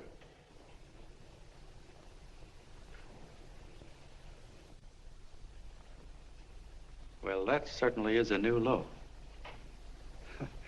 I guess I've seen everything now. You sit there back of your big cigars and think of deliberately killing an idea that's made millions of people a little bit happier. An idea that's brought thousands of them here from all over the country, by bus and by freight and jalopies and on foot, so they could pass on to each other their own simple little experiences. Why, look, I'm just a mug and I know it, but I'm beginning to understand a lot of things. Why, your type's as old as history. If you can't lay your dirty fingers on a decent idea and twist it and squeeze it and stuff it into your own pocket, you slap it down. Like dogs, if you can't eat something, you bury it. Why, this is the one worthwhile thing that's come along. People are finally finding out that the guy next door isn't a bad egg. That's simple, isn't it? And yet a thing like that's got a chance of spreading till it touches every last doggone human being in the world, and you talk about killing it. Why, when this fire dies down, what's going to be left? More misery, more hunger, and more hate. And what's to prevent that from starting all over again? Nobody knows the answer to that one, and certainly not you with those slimy, bollixed-up theories you got. The John Doe idea may be the answer, though. It may be the one thing capable of saving this cockeyed world. Yet you sit back there on your fat hulks and tell me you'll kill it if you can't use it. Well, you go ahead and try. You couldn't do it in a million years with all your radio stations and all your power. Because it's bigger than whether I'm a fake. It's bigger than your ambitions, and it's bigger than all the bracelets and fur coats in the world. You bet it is, John. And that's exactly what I'm going down there to tell those people. Wait a minute, you ungrateful rat. My uncle's been too good. He's getting away. Give me the bullet. John! I've always told you, DB, you're playing with dynamite. Which way? All right, now, get away. Before he gets through tonight, he'll ruin us all. Now, stop him cold. Don't worry, I've been ready for this. John! Oh, John, please listen to me. Please, I can explain everything, John. I didn't know what they were going to do. Let me go with you, John. John, please. Go ahead, driver. The ballpark. Explain it to you, John. Please let me go with you. Please. John! Mr. Martin wants to see you. Listen to me, Mayor Lovett. You do as I say. I want them both arrested. You tell the police department to pick up Cannell. I've got the girl here. I've got the bullet. I don't care what you charge him with. If you're worried, let him go in the morning, but keep him in jail overnight. Hello, Bulletin. Put wire on.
begin with a short prayer. Quiet, please. Ladies and gentlemen, let us have a moment of silent prayer for the John Does all over the world, many of whom are homeless and hungry. Rise, please. Everybody rise.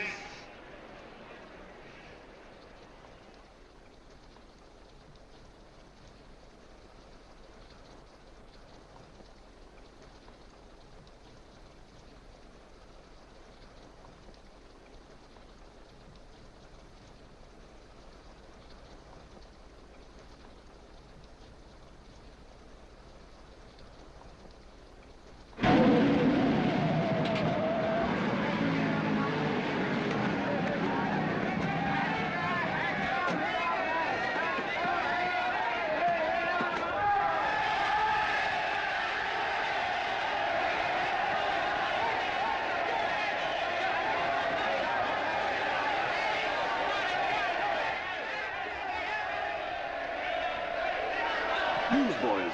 Hundreds of yelling newsboys are swarming into the park like locusts. They're yelling John Doe's a fake. Fake.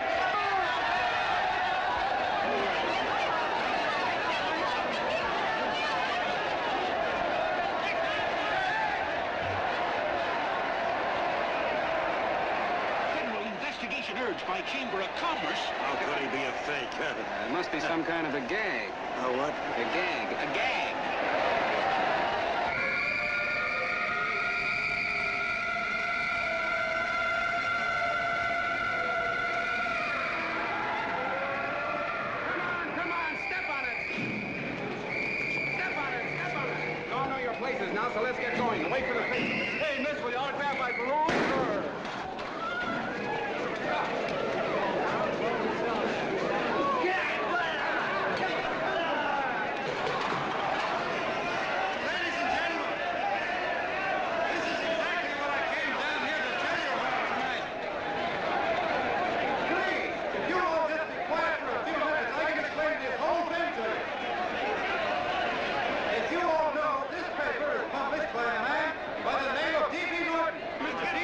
Look, wait a minute!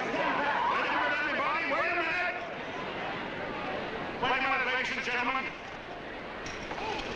My name is D.B. Norton. You all know me. I accuse this man of being a faker. We've been taken for a lot of suckers, and I'm the biggest of the lot.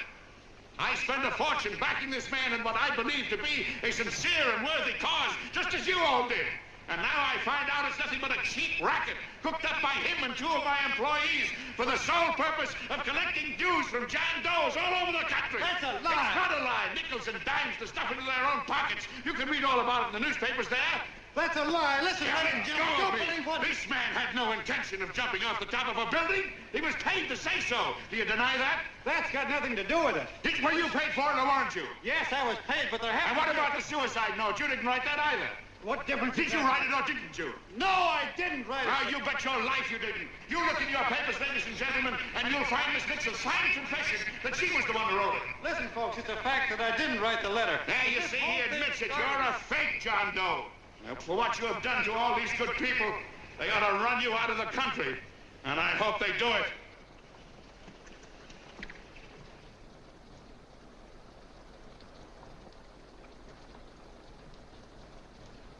Speak up, John. We believe you. Please, listen, folks. Now that he's through shooting over his face, I've got a couple of things to tell you about. Come on, the rest of you get in here and riot. Break this crowd up. Come on. I'm sorry, folks, but we can't hear him anymore. Something's gone wrong with the loudspeakers. John Doe's a fake! Boo! They can't hear me. This thing's not working. Ladies and gentlemen.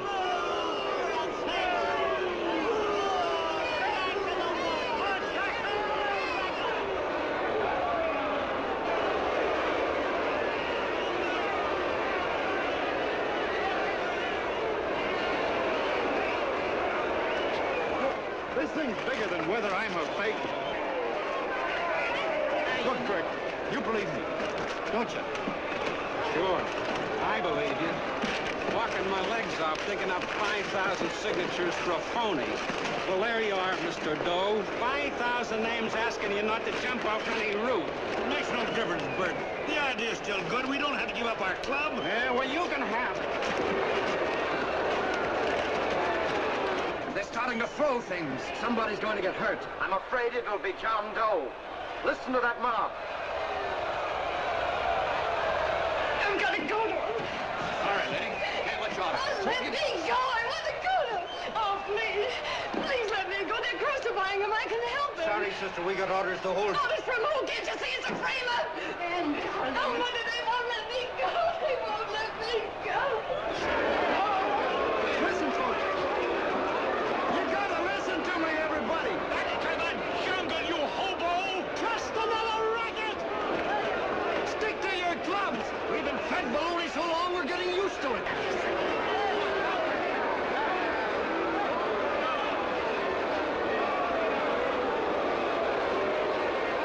The idea is still good. Believe me, folks. Listen, John Doe, you're the hope of the world.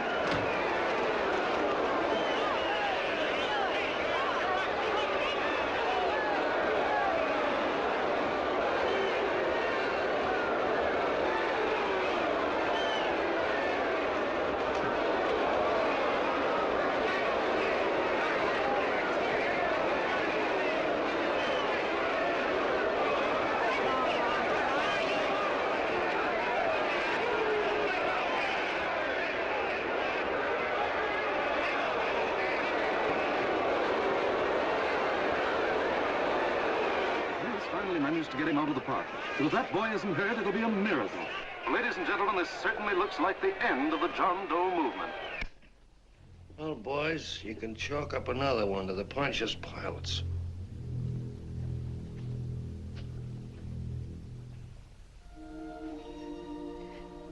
I should have been there. I could have helped him.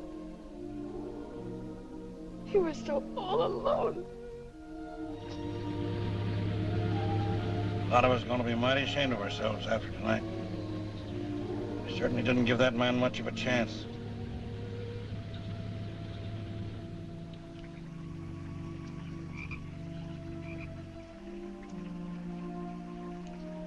Have some more coffee, Long John? No thanks, Carl.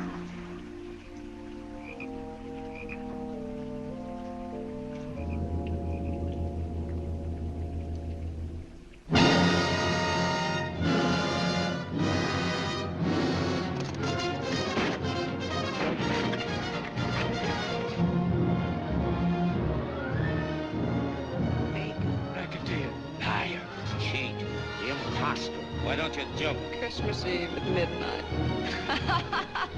Bye, Mr. Doe. You're a wonderful man. And God bless you, my boy. Now get in there and catch him. You're a fake John Doe, and I can prove it. You're the big hero who's supposed to jump off tall buildings and things. Do you remember? What do you suppose your precious John Does will say when they find out that you never had any intention of doing it, that you were being paid to say so? Christmas Eve at midnight.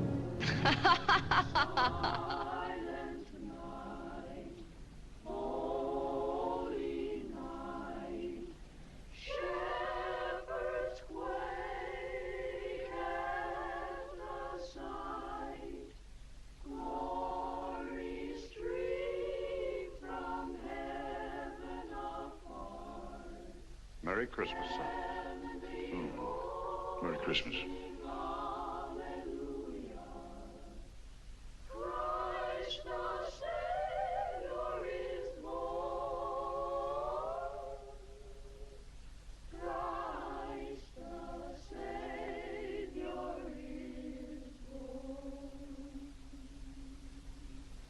Thank you, sir.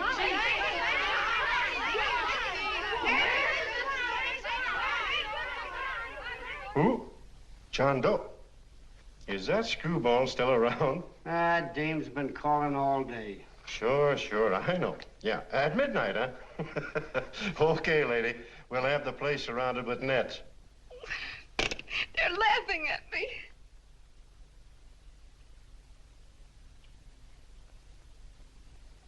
You're a sick girl, Anne. You better take it easy. Whom are you calling now? You called that number not 10 minutes ago. Hello, Mr. Canal. Have you seen him yet? Now listen, Ann, he can't possibly get in without our seeing him. I'm watching the side door and the colonel's out front, so stop worrying. Oh. Thank you.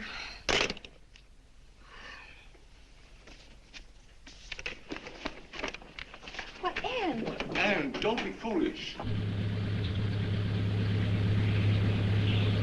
If this isn't the craziest, the battiest, the looniest wild goose chase I ever heard of. Oh, shut up, Bert. Sourpuss is right. Yeah, well, if he is, I'm a banana split. That man is going to be on that roof. Don't ask me how I know. I just know, and you know it as well as I do. Sure. I'd like to believe in fairy tales, but a guy that's a fake isn't going to jump off any roof. I don't think he was any fake, not with that face.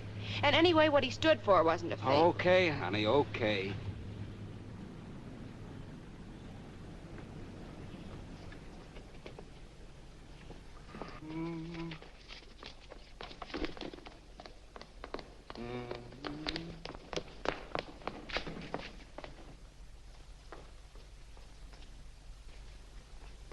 Elevators ain't running. Colonel, You shouldn't have got out of bed, miss. has he been here? No. Have you seen him? I ain't seen him for a week. Where's Canal? He's watching the other door. Oh, gee, you're swell. Oh.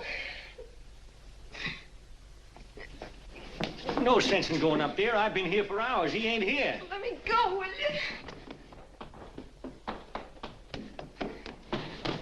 Now that's crazy. It's 14 floors.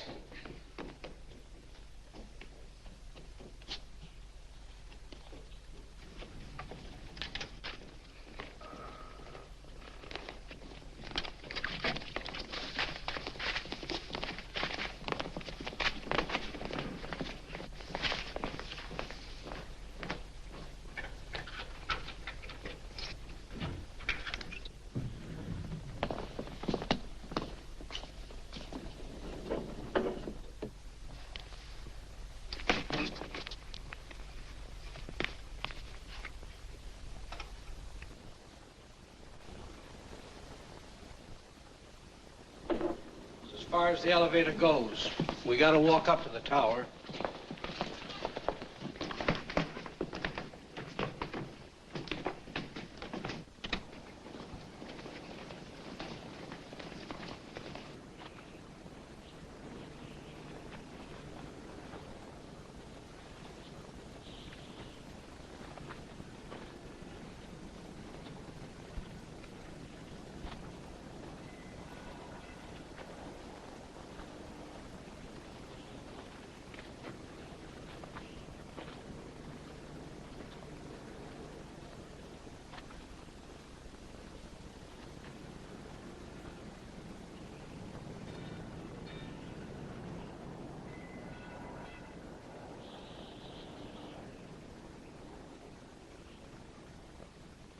That tramp was probably full of Christmas cheer and asleep in some flop house.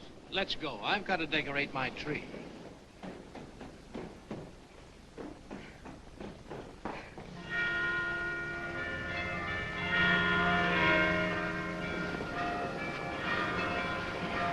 Well, I give up. I don't know what gave us the idea that we'd attempt anything like this. I guess you're right. I'm afraid the joke's on us. Let's go. I hope nobody finds out we've been here.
I wouldn't do that if I were you, John.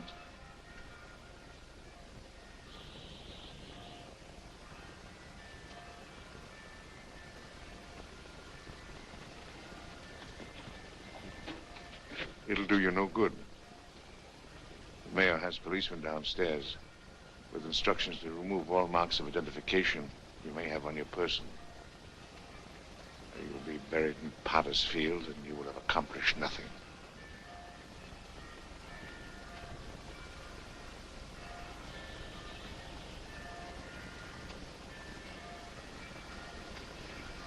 I've taken care of that. I've already mailed a copy of this letter to Mr. Cannell. John, why don't you forget this foolishness? Stop right where you are, Mr. Norton, if you don't want to go overboard with me.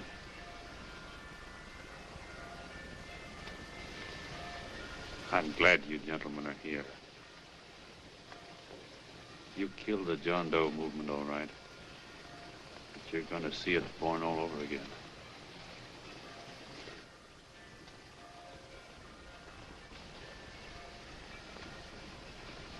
Now take a good look, Mr. Norton. John! John! Oh, John, no, I won't let you. I love you, darling. Oh, please. Please don't give up. We'll start all over again. Just you and I. It isn't too late. The John Doe movement isn't dead yet. You see, John, it isn't dead or they wouldn't be here. It's alive in them. They kept it alive by being afraid of it. That's why they came up here. Oh, darling. Sure, it should have been killed. It was dishonest. But we can start clean now. Just you and I. It'll grow, John, and it'll grow big because it'll be honest this time. Oh, John, if it's worth dying for, it's worth living for. Oh, please, John. Oh. Oh, please, please, God, help me. John, look at me. You want to be honest, don't you? Well, you don't have to die to keep the John Doe idea alive. Someone already died for that once. The first John Doe. And he's kept that idea alive for nearly 2,000 years. It was he who kept it alive in them. And he'll go on keeping it alive forever and always. For every John Doe movement, these men kill a new one will be born. That's why those bells are ringing, John. They're calling to us. Not to give up, but to keep on fighting, to keep on pitching. Oh, don't you see, darling? This is no time to give up. You and I, John, we... Oh, no. No, John. If you die, I want to die, too. Oh, I love you. Oh, John.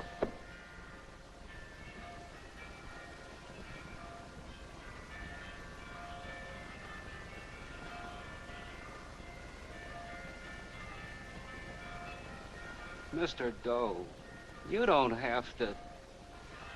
We're with you, Mr. Doe.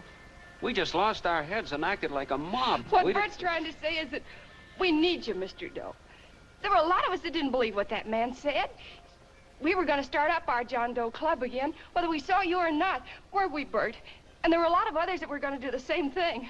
Well, Mr. Sarpus even got a letter from his cousin in Toledo. I got it right here, Mr. Doe. Only it'd be a lot easier with you. Please. Please come with us, Mr. Doe.